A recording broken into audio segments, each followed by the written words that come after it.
बहुत पहले की बात है, जब हमारा घर नहीं बना था, तब घर के पीछे एक कुआं होता था। उस समय हैंडपंप नहीं होते थे।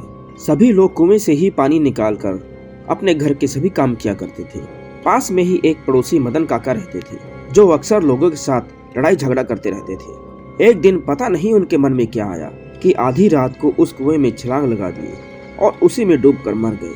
तब से उस कुएं को कोई हाथ तक नहीं लगाता था। बहुत बार गांव वालों ने कुएं के पास रात में किसी को बैठे हुए देखा, तो किसी ने मदद की गुहार लगाते हुए सुना, बचाओ बचाओ, अरे कोई तो बचा लो मुझे। अरे ये कौन चिल्ला रहा है? कहीं कोई उस कुएं में तो नहीं गिर गया? जाकर देखना पड़ेगा। जैसे ही रामू उस कुएं के पास पहुंचा, कुएं में से मदन काका का भूत निकल आया।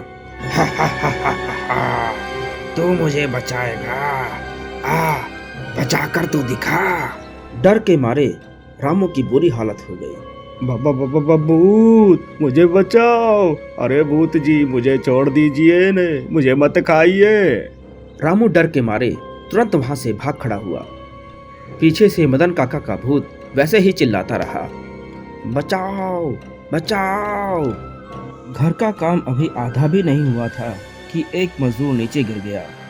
उसे तुरंत अस्पताल ले जाया गया। उसकी जान बच गई। कुछ दिनों बाद घर पूरी तरह से तैयार हो गया। उसके बाद घर में कुछ न कुछ घटनाएं घटने लगी, किंतु इस बात पर किसी ने ध्यान नहीं दिया। एक बार दादाजी उसी कमरे में सोए हुए थे जिसके नीचे कुआं था। उस समय लाइट की उतनी सुविधाएं नहीं थी। घर में अंधेरा होने के कारण कुछ दिखाई नहीं दे रहा था। तभी किसी चीज की गिरने की आवाज आई। उन्होंने यह सोचकर उस बात को टाल दिया कि शायद कोई बिल्ली होगी और फिर सो गए।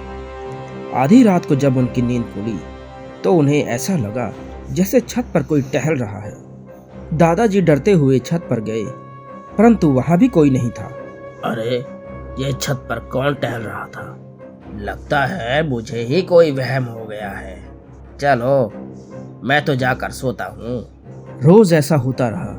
कभी किसी के चीखने की आवाज, तो कभी दरवाजा पीटने की आवाज। अंत में वो एक बड़े पंडित से मिले और सारी बात उनको बताई। पंडित जी, हमारी मदद कीजिए। लगता है हमारे घर में कोई भूत प्रेत का साया है। क्यों? आपको ऐसा क्यों लगता है? पंडित जी, जब मैं रात को सो रहा होता हूँ ना, तब मुझे ऐसा लगता है जैसे कोई हमारी छत पे टहल रहा है।